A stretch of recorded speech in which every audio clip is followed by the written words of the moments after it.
Hi hello ನಮಸ್ತೆ welcome to ಕುಷ್ಮನೆ multi creations. ಇದು ನಾನು ನಿಮ್ಮ ಶಾಂತಿ. ಫ್ರೆಂಡ್ಸ್, ಇವತ್ತು ನಾನು ಒಂದು ಡಿಫ್ರೆಂಟ್ ಆಗಿರೋದು ಟೇಸ್ಟಿಯಾಗಿರೋದು ಸಿಂಪಲಾಗಿಯೇ ಮಾಡ್ಕೊಳ್ಳೋವಂಥ ಚಟ್ನಿನ ನಾನಿಲ್ಲಿ ತೋರಿಸ್ತಾ ಇದ್ದೀನಿ. ಮಾಮೂಲಿಯಾಗಿ ನಾವು ಕಡಲೆ ಬೀಜ ಚಟ್ನಿ, ತೆಂಗಿನಕಾಯಿ ಚಟ್ನಿ ಇದನ್ನೆಲ್ಲ ಮಾಡ್ಕೊಂಡು ಬೋರ್ ಆಗಿರುತ್ತೆ. ಅದರಲ್ಲೂ ಈ ನಡುವೆ ಅಂತೂ ಟೊಮೊಟೊ ಚಟ್ನಿ ಅನ್ನೋದು ತುಂಬಾ ಫೇಮಸ್ಸು. ಟೊಮೊಟೊ ಚಟ್ನಿಲಿ ತುಂಬಾ ವೆರೈಟಿ ಟೊಮೊಟೊ ಚಟ್ನಿಗಳು ಇದೆ. ಅದರಲ್ಲಿ ಒಂದು ಡಿಫ್ರೆಂಟ್ ಆಗಿರೋದು ಟೇಸ್ಟಿಯಾಗಿ ಸಿಂಪಲಾಗಿಯೇ ಮಾಡ್ಕೊಳ್ಳೋವಂಥ ಟೊಮೊಟೊ ಚಟ್ನಿನ ಇವತ್ತು ನಾನು ನಿಮಗೆ ತೋರಿಸ್ಬೇಕು ಅಂದ್ಕೊತಾ ಇದ್ದೀನಿ. ಮತ್ತು ಇನ್ನೊಂದೇನಪ್ಪ ಅಂತಂದರೆ, ಈ ಟೊಮೊಟೊ ಚಟ್ನಿ ನಾವು ದೋಸೆ, ಇಡ್ಲಿ, ಚಪಾತಿ, ಪೂರಿ, ರೊಟ್ಟಿ ಮತ್ತು ರೈಸು ಮತ್ತು ಮುದ್ದೆ ಇಷ್ಟಕ್ಕೂ ಮ್ಯಾಚ್ ಆಗುವಂಥ ಸೂಪರ್ ಚಟ್ನಿ ಅಂತಲೇ ಹೇಳ್ಬೋದು. ಬಟ್ ಸಿಂಪಲಾಗೆ ಮಾಡ್ಕೋಬೋದು, ಬೇಗನೂ ಮಾಡ್ಕೋಬೋದು ಮತ್ತು ಟೇಸ್ಟಿಯಾಗೂ ಇರುತ್ತೆ. ಇದನ್ನು ಇವತ್ತು ನಾನು ಇಡ್ಲಿಗೆ ಅಂತೇಳಿ ಇಲ್ಲಿ ಮಾಡಿ ತೋರಿಸ್ತಾ ಇದ್ದೀನಿ. ಹಾಗೆಯೇ ನಾನು ಇಲ್ಲಿ ಆ್ಯಪಲ್ ಟೊಮೊಟೊ ತೊಗೊಂಡಿದ್ದೀನಿ. ಆ್ಯಪಲ್ ಟೊಮೊಟೊ ಅಂತಂದರೆ ಫಾರಮ್ ಟೊಮೊಟೊ ಅಂತ ಹೇಳ್ತಾರಲ್ಲ, ಹುಳಿ ಇಲ್ದಿರೋ ಟೊಮೊಟೊ, ಅದನ್ನು ನಾನು ತೊಗೊಂಡಿದ್ದೀನಿ. ಚಿಕ್ಕ ಮಕ್ಕಳಲ್ಲಿ ಏನಪ್ಪ ಅಂತಂದರೆ ಈ ಆ್ಯಪಲ್ ಟೊಮೊಟೊನ ಬಂದು ಕಟ್ ಮಾಡಿ ಅದಕ್ಕೆ ಶುಗರ್ ಹಾಕಿ ಕೊಟ್ಬಿಡ್ತಾಯಿದ್ರು.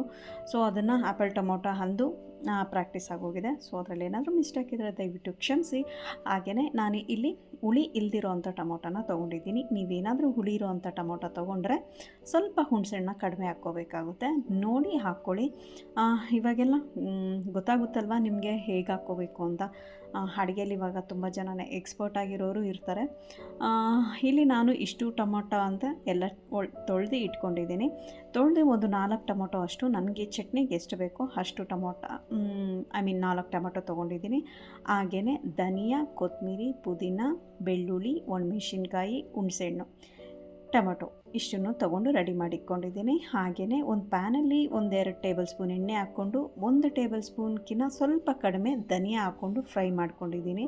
ಹಾಗೆಯೇ ಟೊಮೊಟೊನೂ ಹಾಕ್ಕೊಂಡು ಅದು ಚೆನ್ನಾಗಿ ಫ್ರೈ ಆದಮೇಲೆ ಒಣಮೆಣಸಿನ್ಕಾಯಿ ಮತ್ತು ಬೆಳ್ಳುಳ್ಳಿ ಅದು ಹಾಕ್ಕೊಂಡು ಫ್ರೈ ಆದಮೇಲೆ ಹುಣಸೆಹಣ್ಣು ಸ್ವಲ್ಪ ಹಾಕ್ಕೊಂಡು ಫ್ರೈ ಮಾಡ್ಕೊಂಡಿದ್ದೀನಿ. ಅದ್ರ ಜೊತೆಗೆ ಅರಿಶಿನ, ಉಪ್ಪು ಇಷ್ಟನ್ನು ಹಾಕ್ಕೊಂಡು ಚೆನ್ನಾಗಿ ನಾನು ಫ್ರೈ ಮಾಡ್ಕೊಂಡಿದ್ದೀನಿ.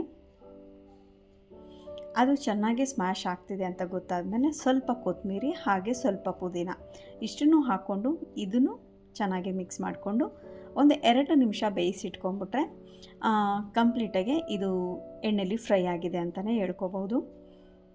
ಧನಿಯಾ ಇಸ್ ಇಂಪಾರ್ಟೆಂಟ್. ಅದೇ ತುಂಬಾ ಟೇಸ್ಟ್ ಕೊಡೋದು. ಸೊ ಅದನ್ನು ನಾನು 4 ಟೊಮೊಟೊ ತೊಗೊಂಡಿರೋದ್ರಿಂದ 1/4 ಸ್ಪೂನಷ್ಟು ತೊಗೊಂಡಿದ್ದೀನಿ. ನೀವು ಎಷ್ಟು ಟೊಮೊಟೊ ಹಾಕ್ಕೊತೀರೋ ಅದನ್ನ ನೋಡಿಕೊಂಡು ಧನಿಯಾನ ಹಾಕ್ಕೊಳ್ಳಿ.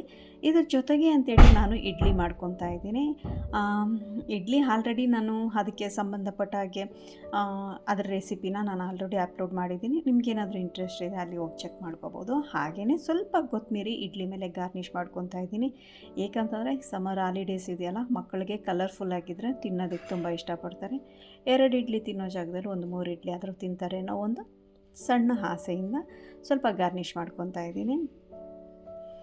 ನಿಮಗೂ ಬೇಕು ಅಂತಂದರೆ ಕೊತ್ತಂಬರಿ ಆಗಿರ್ಬೋದು, ಕ್ಯಾರೆಟ್ ಆಗಿರ್ಬೋದು ಇಷ್ಟನ್ನು ಹಾಕಿ ಗಾರ್ನಿಷ್ ಮಾಡ್ಕೊಳ್ಳಿ. ತುಂಬಾ ಚೆನ್ನಾಗಿರುತ್ತೆ. ಮಕ್ಕಳು ತುಂಬಾ ಇಷ್ಟಪಟ್ಟು ಸಹ ತಿಂತಾರೆ.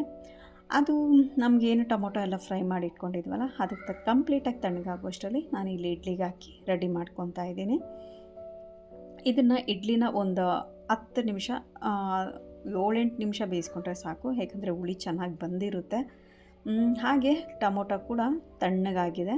ಆ ತಣ್ಣಗಾದಮೇಲೆ ನಾನು ಇದನ್ನು ಜಾರ್ಗೆ ಹಾಕ್ಕೊತಾ ಇದ್ದೀನಿ. ಬೇಕು ಅಂತಂದರೆ ಸ್ವಲ್ಪ ನೀರು ಹಾಕಿ ಗ್ರೈಂಡ್ ಮಾಡ್ಕೋಬೋದು. ಗಟ್ಟಿ ಬೇಕು ಅಂತಂದರೆ ಗಟ್ಟಿನೂ ಸಹ ಮಾಡ್ಕೊಳ್ಳಿ. ನೀರು ಹಾಕ್ದೇ ಗ್ರೈಂಡ್ ಮಾಡ್ಕೋಬೋದು. ಟೊಮೊಟೊ ಆಲ್ರೆಡಿ ಗ್ರೈಂಡ್ ಮಾಡೋದ್ರಿಂದ ಅದು ನೀರು ಬಿಟ್ಕೊಳುತ್ತೆ. ಈಗ ಟೊಮೊಟೊ ಚಟ್ನಿ ರೆಡಿ ಆಗಿದೆ. ಸೊ ಇದಕ್ಕೆ ಒಗ್ಗರಣೆ ಕೊಟ್ಕೊಂಡಿದ್ದೀನಿ.